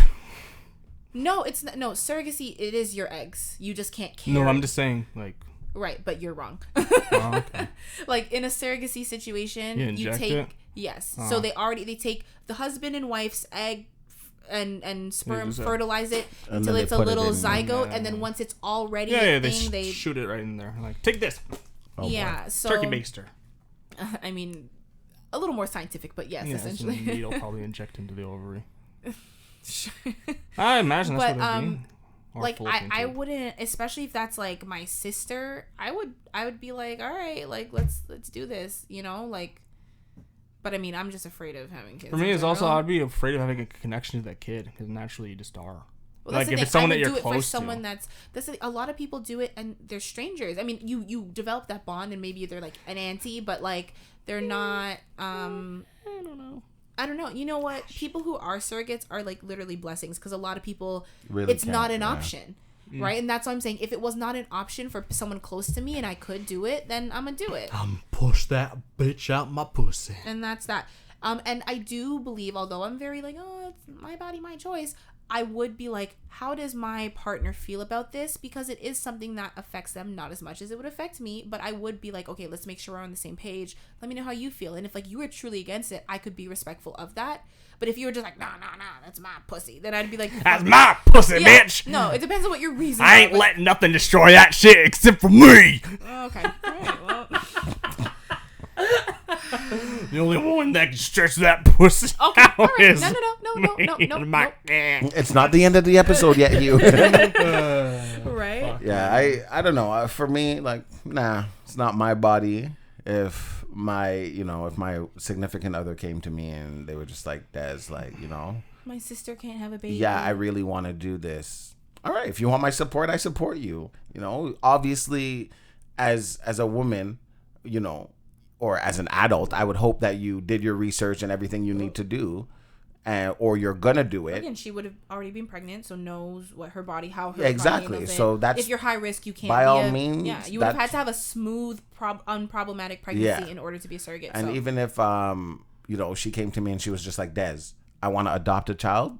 You know, to me, anything that my significant other wants to do, I can't just completely write it off. Right. Even if I'm against it. Explore all options. By all means, if this is something you really want to do, me telling you no is going to create a issue in our relationship for no reason. So why don't I just try and hear you out? Well, and if you're really strong about it, like, you're allowed to have your own opinion. No, for sure. But I can't be like, no, you're not doing that. Right, without even considering. It's not my body. It's your body. If you want to put your body through that, no problem. I think that's a very healthy way to look at it. Just remember that you do have your own opinions and you're entitled to that. Yeah. But it is nice when you do. It's a partnership. You do have to kind of hear the person out and like give them a chance. Like, you know. Would I do it if I was a woman? Probably not, because I would not have no kids ever. I would have mine or not mine. Gone, and I don't care about joy of life and all that stuff. Get that out of here. Like, I want to die alone. Alone. And like not even in a nursing home. Like you would go into like an island and just like disappear. Wander into the ocean or something. Just disappear. Just fucking walk. It's just faded. Yeah. Goodbye. Like lost at sea. Like no one would ever. Like no funeral, no bodies to be recovered. Nothing. Hey, whatever happened to? Hey, I don't know. She walked into the ocean. Last I heard. Yeah, that's what I want to do.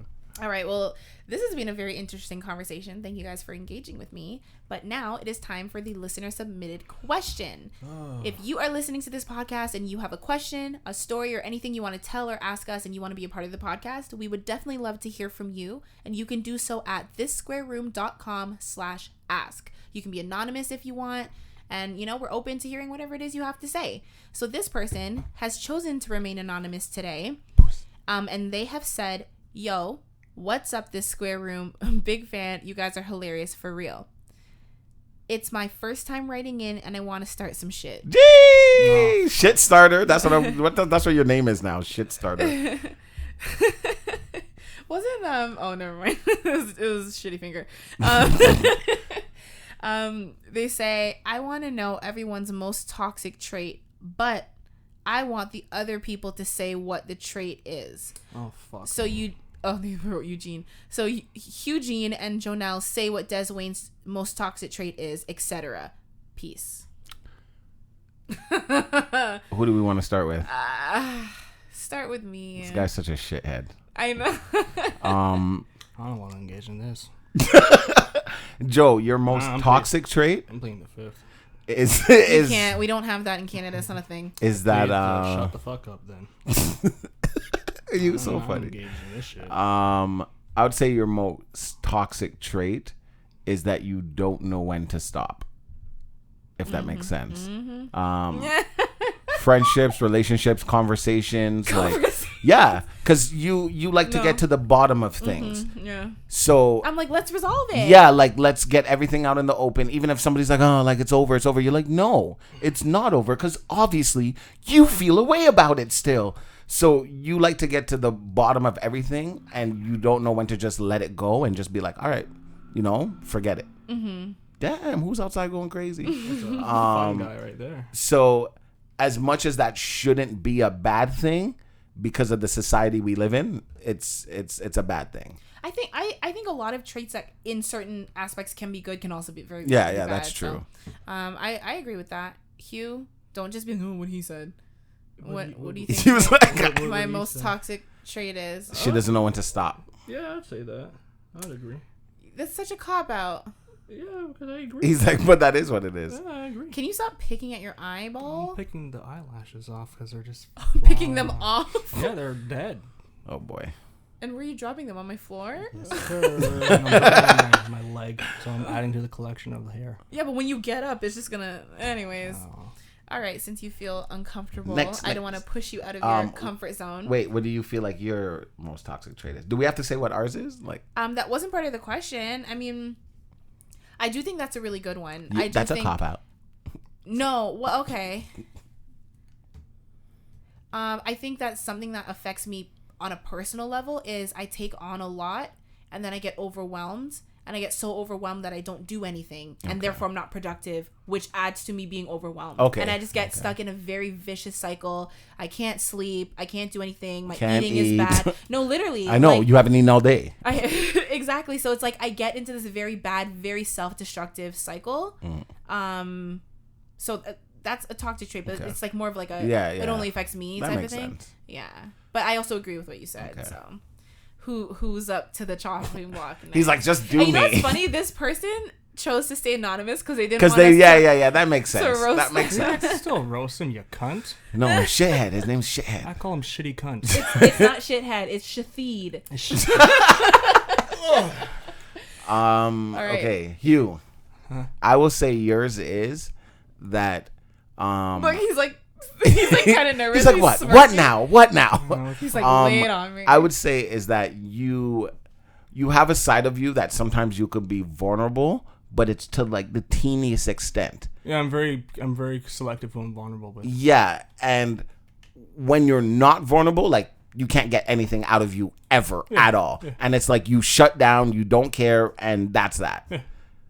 Yeah, that's what I think. You're saying like you're proud. That's toxic. I didn't say. No, he's like, yeah, I know that. I know that about myself. I'm very selective who I'm vulnerable with. I agree with what Des said, but I'm gonna elaborate a little more so it's not this exact same answer. I think your problem is that you are someone, or your toxic trait, I should say, not a problem. Which I mean, yeah, problem sounded super personal. Yeah. Your problem is. Yeah, no, like your toxic trait is that you tell yourself you don't care about anything. No, I know that, yeah. And you do. Yeah, you are actually a very wonderful person with lots of thoughts and feelings, but you like somewhere between the brain and the mouth, it's like, nope, nothing. I don't care.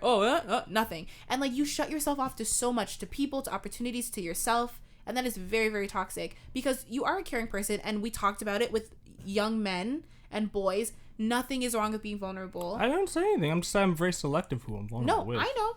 But I'm just saying, like, even with some of the people who you're closest to, like, you still put up that wall of, like, I don't care about anything. And you convince yourself that you don't care about anything, which is a toxic thing. It might be one thing to be like, oh, it's self-preservation. I'm just going to tell people I don't care. Like me, and I don't want to get married. Of course yeah, and, like, keep a distance. Silly. But, like, with myself and with certain people, I can be open. But, like, you convince yourself that you really don't care about anything, and you shut yourself off to a lot of opportunities, and that's what I think is toxic.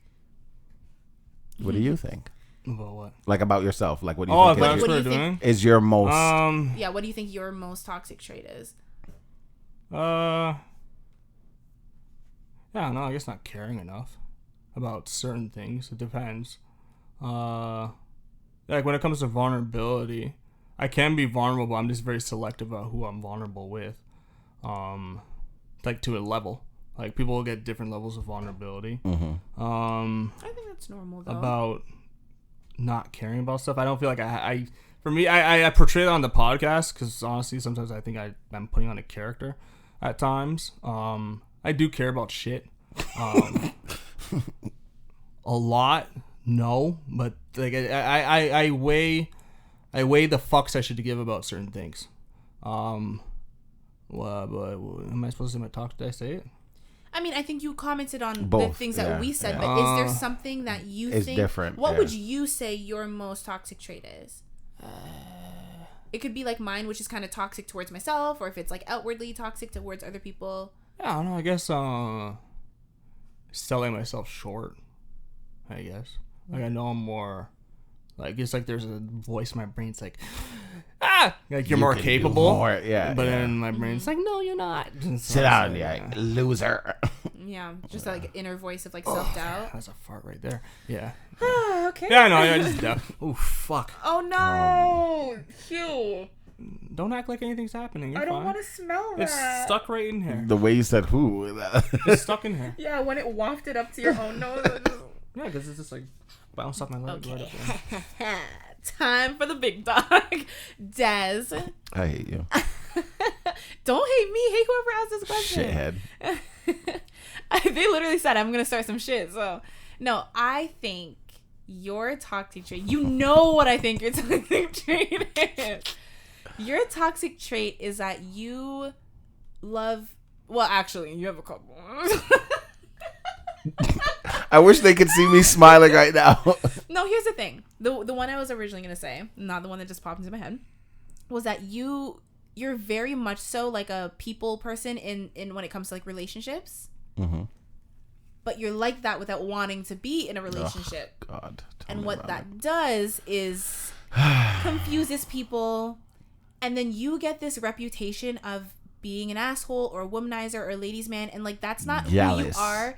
That's not who you are at your core. You're actually very loving. You're a great person. But on the surface, it's like, oh my God, like really does, you know?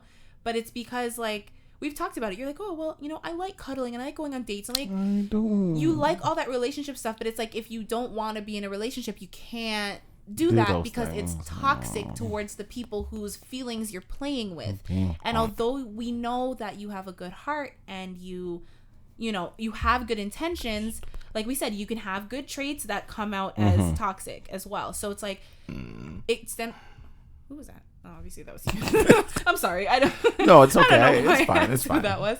No, but yeah. So it's one of those things that is like very beautiful about you, but it comes out and it like, you know, it can be toxic towards other people. Mm-hmm.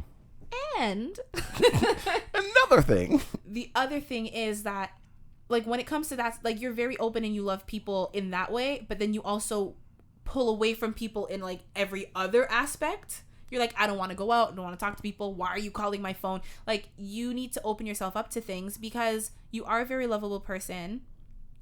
And like, I think you just need to like let yourself experience life and just bring more happiness into your life without like shutting it out. You're not like Hugh in the sense of like, you don't say you don't care, but you're just like, I just don't want to. I don't want to. You're like, I don't want to feel happiness. I don't want to go outside. I think sometimes you feel like you don't like deserve certain things, and I think you have to get that out of your head as well. And sorry, no, it's just like they keep coming. No, you are that person that is like the sounding board for everyone. Mm-hmm. And I think you need to, myself included, there's been many times that I've been like, Des, I need you, right? But it's like sometimes you need to just be like, I need to like preserve my own peace and like sometimes you will, but like you go ghost. Like sometimes gone. When people are overwhelming you, you need to be able to set boundaries. That's what it is. You need to be able to say, hey, like, love you, you're my boy, you're my girl, you're my friend, whatever, but like I can't do this right now. I've been that. I wish you the best, but I've been that guy. Yeah. The soundboard. That's the thing. So basically what I'm saying, it involves like your relationships with other people. But they're all good traits at their core, but it can come across. Yeah. One is about experiencing life. One is about just preserving your own peace. And one is about not projecting onto other people and getting them caught up. Yeah. Yeah, same shit. Honestly, no, but it is. Yeah. Just like not really having a specific boundary in relationships. It's kind of like up in the water, I guess. Yeah, because you're actually not a fuckboy, but you come off like one. You really do. You know that. Now. Actually, no, sorry. You've been better. You've been getting what better. I will say is, even based on the couple episodes that we talked about, this is me dealing with childhood thoughts and traumas as a young man growing up, and society's telling you X, Y, and Z. Yeah, like I said before, like with Caden's mom. Sorry, it was a switch. I know. With Caden's mom, like she was the first person I can ever be like, oh my God, my heart, like it's fluttering type of thing. And being that guy who was like, I want to do cute stuff, cute, you know, ooh. And she was just like, ugh, no, ew, like, no. And then until you, like you said, until you see like, okay, this girl I like is attracted to this type of guy, but I'm not that type of guy. You tend to be that type of guy. So you know, so she's attracted to you. And I feel like in my case, that's what it was. And then when I became that type of guy, because I remember when a switch clicked and I'm like grade 7, grade 8, this is who I am. And everyone was like, oh, Desi. And I'm like, yes, come on. But at the end of the day, like, that is not what I really wanted. But that's at a point, that's all I knew now. So now for me to switch back, it was like, no, sir. They don't know you as that. You can't switch back. But now that I'm older, now you get older and you become one with yourself and who you know, you go through certain things and you get to that level where you can be honest with yourself and be honest with who you want to be. That's why now you're like, yeah, like Des, you've been doing a lot better. Yeah, because I reached that point where I'm like, yo, this is what I want. Me doing anything other than that doesn't make any sense. I haven't dated for 5 years now, and that's craziness. And then even what you're saying is like, you know, you do relationship stuff with people and not want to be in a relationship, and it gives them mixed feelings. Even if you're saying X, Y, and Z, you're doing something else. Now I'm not doing nothing with no one. I don't even converse. And then that goes to the other thing about me shutting down. And I feel like I shut down because people don't know how to take bits and pieces of me in that sense.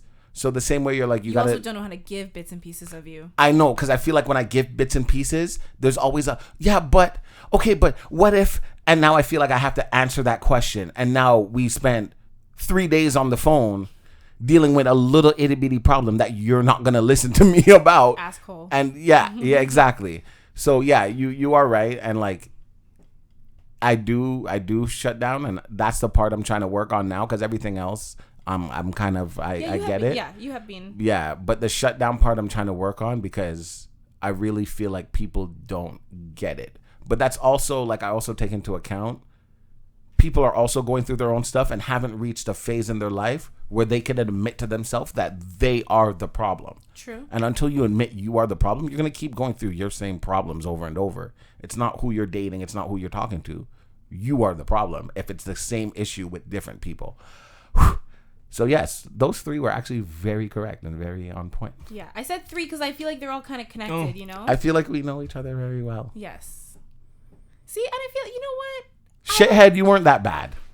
It didn't start shit, in my opinion. Yeah, it did. Hugh's like, I'm pissed. I'm just neutral. Of course. Always. You know what else your toxic trait is? Your resting bitch face. It's real toxic. He's like, no, this is just, I'm not interested. No, I know. Would you ever get into like poker? Like, no, you should, because nobody could read your expressions. That's something I also want to work on, because I realize it's like, is me having the resting bitch face. You sound so sad. What? You do sound. You sound so sad now. Like, we touched a base that you're just like, oh, fuck. Yeah. We talked about emotions. He's like, yeah. Resting bitch face, it cut you deep. No, because it makes me think, am I spreading misery with my face? Or if... Are you taking... You're not spreading misery, but you take away excitement. That's what I mean. Yes. Yeah. Yes. So for sure. Like, if me and Des are like, oh, ha, ha, ha, and we look over, and you're like, it does. But the thing is brings that it down a little. At the same time, it's just like... You don't want to be fake. Yeah, it's like, if I'm not excited, I'm not excited. My because I remember when we asked, like, what phase of life you're in right now, and I told myself I'm in chaos because I don't know. Yeah. It's like I'm at this point where I'm trying to figure out who I am. But that's good. I know. Yeah, That's why I was reading Proverbs. I was like, oh, and then I started writing. I told you guys I read the Bible too. No, I started with Proverbs, man. I started at the beginning. Oh, the beginning. Yeah, I started at the beginning. Yeah, and I was just watching a video, and it said, like, who are you? And I'm just like... Oh, geez. And I wrote it down. Oh, God. You're having an existential crisis? No. Me too. Listen, the three of us well, can't be going through it at once. No. It's actually good because I'm not it's calling it like... Well, yeah, we won't call it a crisis. I wrote it down. I wasn't happy with good. what I wrote. That's Am I going good, to share though. it with you guys? Fuck no. Fuck no. Because it's deep. It's me. Yeah. But, yeah. That's good. Yeah, like I said, chaos. I'm trying to fucking find order. That's good. All right. Well, thank you, Anonymous, Thanks, for the question. You fucking shitty shit Thanks, stick. Shadid. No.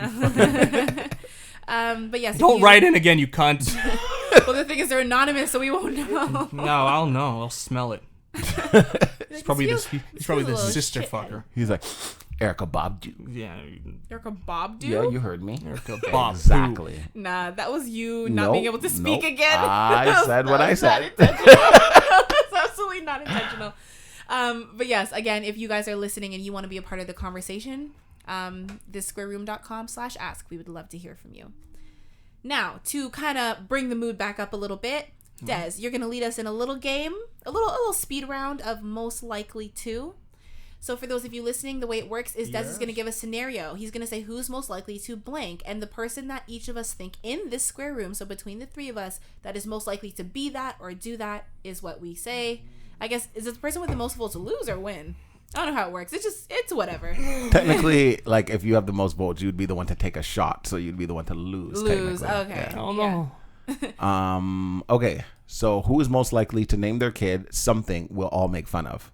Probably me. Hugh-Gene. Really? I said Joe. No, he wanted to name his son Galahad. Knights at the Round Table. No, I understand where it came How from. dare you? Yeah, why would you do that to that kid? No, not Hugh. You. How dare you say that about me? Oh. When you have Galahad? I didn't know that. If I knew that, I would never have thought of that. You were just talking about his like random mind, and if he was on yeah, drugs, you you're think right. that he would come up with something normal? It was either that or Bob. Literally, that's a Hugh-Gene's head. Sir Galahad. Who would most likely be fired for doing unprofessional conduct? You. 100% me. 100%. Who is most likely to get upset for the most stupid reason? Me. I'm glad you know. I'm glad. I didn't want to say it, so I just looked at you. Guys, I'm just emotional, okay? I'm sensitive, and y'all are not. Who is most likely to be a horrible boss? Hugh. See, at first I thought Hugh, but then I realized he wouldn't be a horrible boss. I don't think he would be horrible. He would just be so strict and so in your face. No, I take the position of leadership extremely seriously. That's what would make you a horrible boss. Here's the thing. No, I'll take accountability for horrible, everything. But between the three of us, I think the difference is we all have leadership qualities, but Des and I are more personable. So we make people feel at ease while still being leaders. Whereas you would be a great leader, but you would not ease their mind, and they would respect you, but they may not like you. Yeah. And you'd be, exactly, you'd be okay with that. You do not need to be liked, but in Yeah. terms of the best jobs you've had, it's where you respect and like and admire your No, but boss. I've been a super before, and my thing is that I take everything's my fault because I'm the leader. If something goes wrong, it's my fault. No, I get it. Like I said, I don't think you'd be a bad boss or bad leader, but between the three of us, you're my answer. Okay. What's your answer?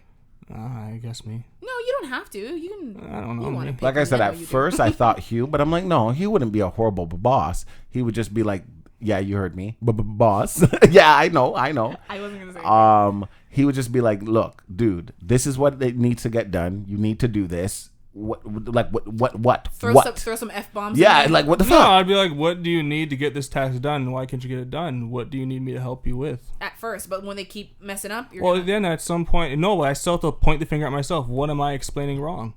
No. That's the thing. I take the mantle. That's nice. No, I take the mantle. It's my everything. That's the thing. That's why being a good leader is so fucking hard. Because everything is your fault. That's good. Mm-hmm. Everything I expected is your you fault. to tell that fucking cunt get out of here. No. I have to point the finger at myself. He's fucking lazy. That's a coworker, or maybe if he was like a supervisor, then he would. At some point, if they can't figure it out, I probably will fire them. But I'm still gonna point the finger at me. It's like, where did I fuck up by hiring them? Yeah, that too. Where did I fail by hiring them, and where did I fuck up and not explaining? That's funny.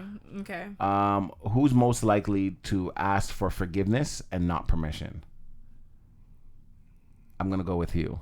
I wanted to say Hugh-Gene, but you're close. What'd you say? I don't need your forgiveness. I'll forgive myself.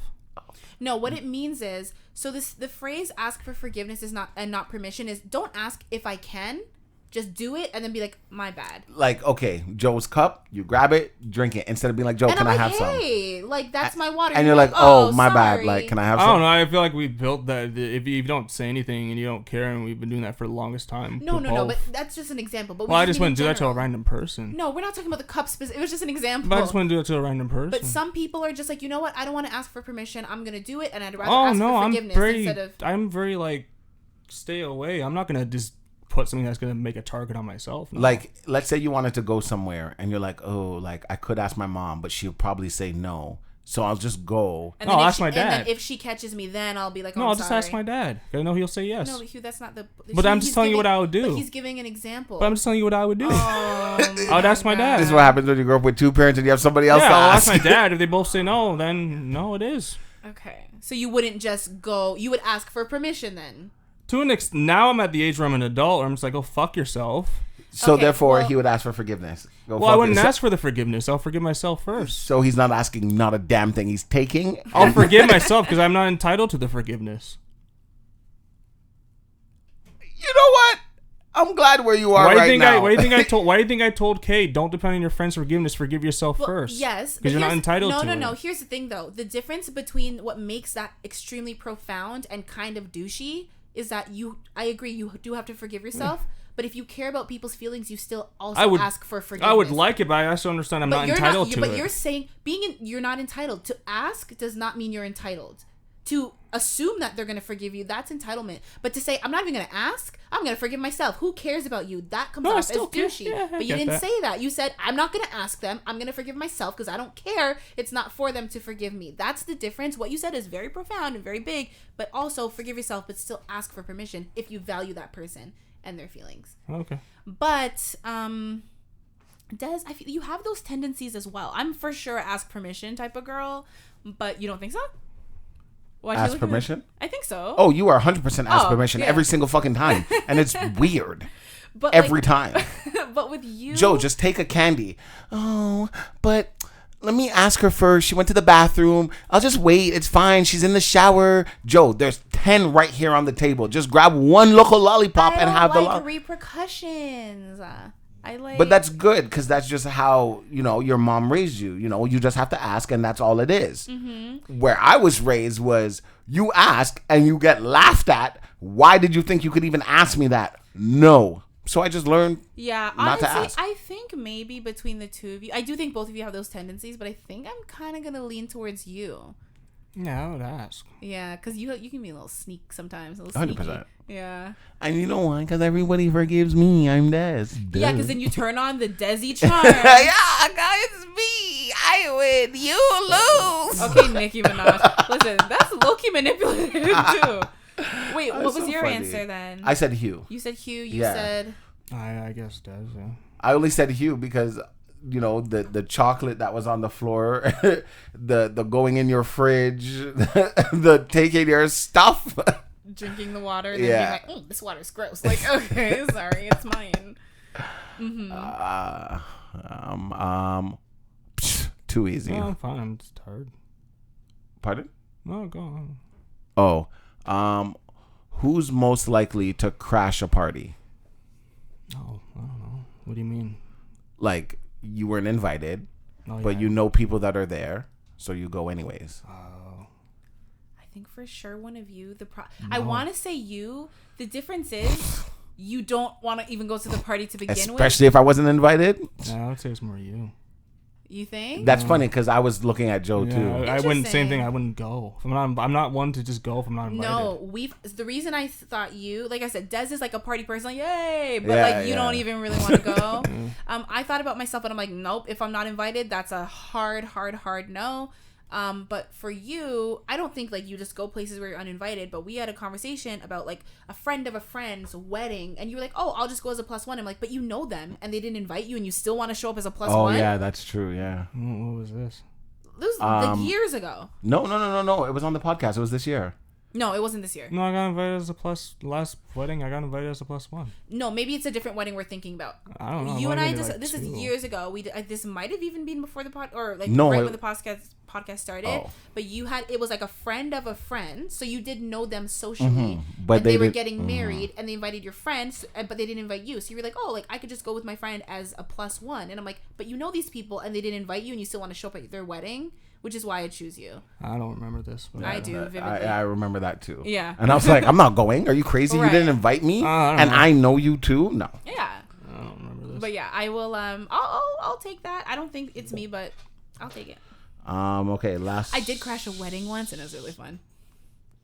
So you just proved us. Yeah, but that's not people I know. Like I'm not going. If I know you, Des, and you didn't invite me to your party, oh no. I don't know you. Oh, like you would come to my party still? No, I wouldn't. Oh, no, exactly. I don't know you. Yeah. Ever again. Last one. Who is most likely to keep a secret? Don't pick me. No, I wasn't. Yeah, I would say you, Hugh. Joe. You say me? Oh, thank you. I think I can. I only say you because even if people are trying to get certain things out of you, you have a way of not saying it and going around the question strategically without them realizing I didn't answer your question, bitch. So you can't say that I said. Yeah, they don't even realize. Exactly. And they're like, wait a minute, hey. No, but I say Hugh because he's just very like you ask him something, he's like, and you're like, oh, but Hugh, like, what did she say? I don't fucking care. And you're just like, Hugh, like he will literally give you nothing. I can also turn on a freezer inside my soul, which makes you not want to come near me. How do you say shit like with that such a straight face? Because I'm not joking. I know you're not, but like... You know what? The reason why I didn't say you is because after I read the question the second time, I was like, okay, keep a secret. You going, I assume you just forgot altogether. Or like he doesn't care enough to even remember the secret. No, I have lots of darkness and secrets in my brain. I just don't... like other people's secrets? I have some, yes. But I hold them. I love how he's like, I have lots of darkness and secrets. Other people? Some. It's my secrets. So Hugh, you should smile more often. That was like a cute little smirk. The thing is that like I try to force myself to smile, but it doesn't feel real. Like, was that forced just now? No, that was genuine. Yeah, that looks so genuine. Hugh, I'm gonna take a selfie. No, it's not gonna work. I can't fake smile. Show him how you smile for a picture.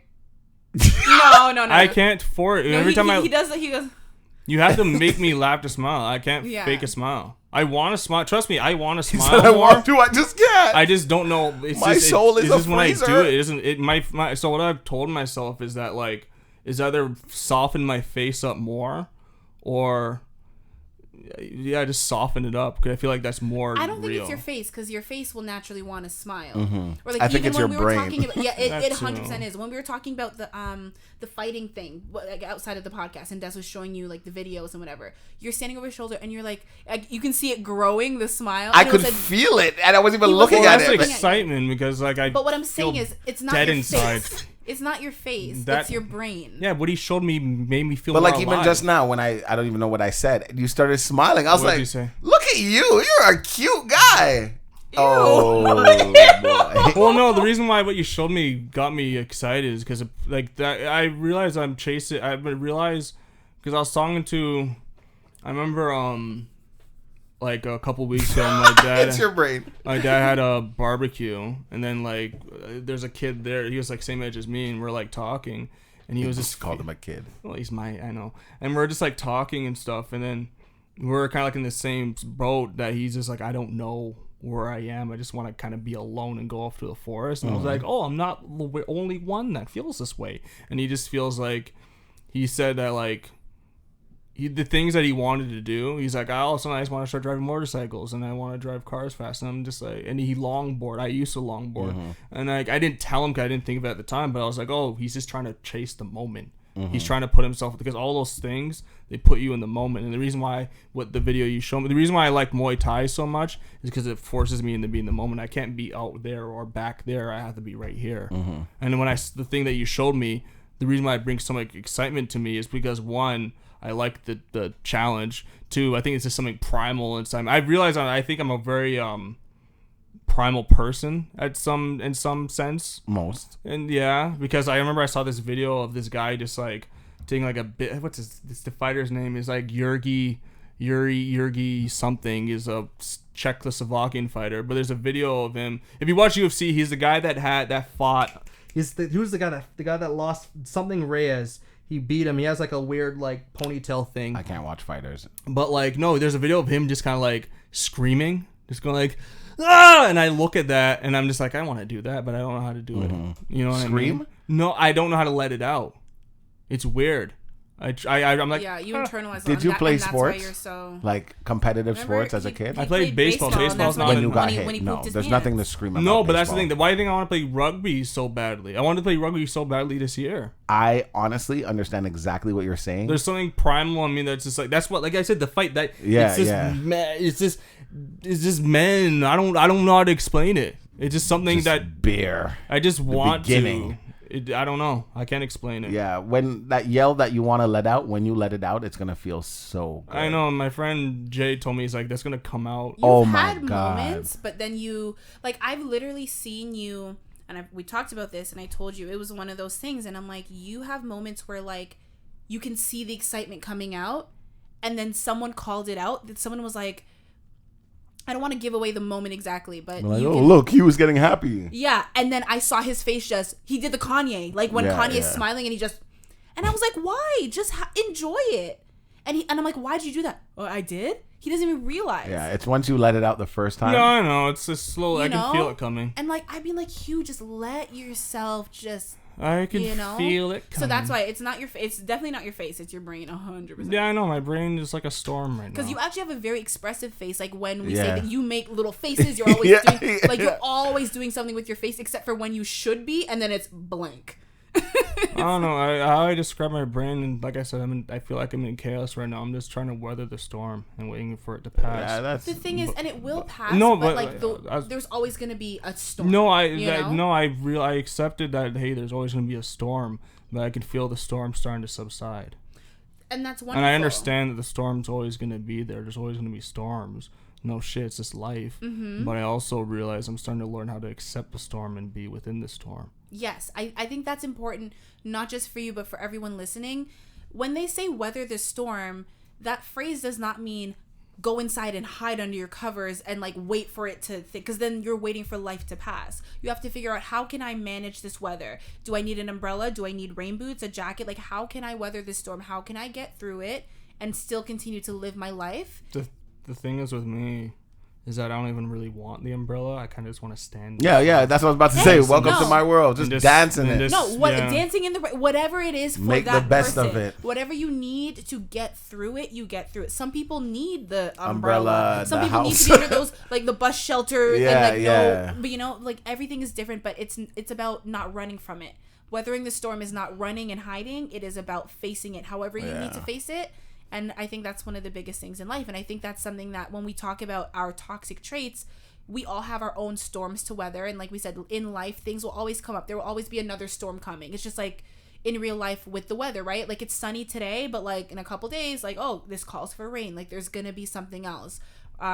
What's the hurricane that just through Louisiana? Hurricane Ida. Like there's always going to be another storm. It's about how can I best prepare myself and teach myself and the lessons and going through life and just becoming a better person and learning how to weather the storm. It's annoying. I've always had storms. You always will, but you're getting better at managing them. Have you ever dealt with your storm? Oh yeah. experienced the storm and dealt with it, but I forgot. And it only gets worse. Oh, I know that. That's what I love to tell people when It they go gets through better. things. I'm like, it gets better, and then it will get worse again, and then it will get better again. You just realize how to deal with it. The thing is, healing, people think that it's linear, right? They think like you start here, and when you heal, That's you it, slowly you're go good, up. yeah. But it's like you have up days, down days. yeah. Sometimes you're like, damn, I'm just down, down. Man, trust but me. But it's like when Kick you look me back while at I'm it, down. yeah, you can definitely heal and still have bad days. You can have ups and downs. It doesn't take away from your healing. You're human. You have emotions. You have feelings. Whether we want to run from them like Des, or kind of suppress them and pretend we don't have them like Hugh, or like get overwhelmed by them and shut And down too like much. myself. Yeah, like, you know what I mean? Like, we all handle our stuff differently. Yeah. But it's like, either way, we have to face it, because we're not gonna grow as individuals if we don't. Yeah. Oh, that's so nice. What a sweet note to end on. Hugh, you gotta say something ridiculous so we can. Fuck you. Honestly, I don't think that's ridiculous enough for Hugh. I don't know.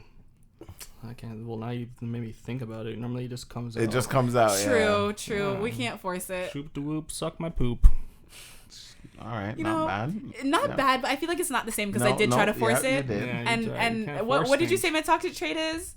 You don't know when to stop. I should have just let it happen. That's my bad. I'm learning, guys. We're all learning. I'm trying to weather my own storms over here. Okay. But thank you guys so much for listening. I feel like this episode was a little different than usual. Yeah. Less sex. We still talked about poop, because you know Hugh. Yeah. He literally just said. It wasn't too long though. But No, not at all. So that But was Picasso. oh, And right. the toilet was my canvas. God, I forgot about that one. Yeah. And on that note. yeah, there you go. That's the one. We thank you guys so much for listening, and we will see you with a brand new episode next Tuesday.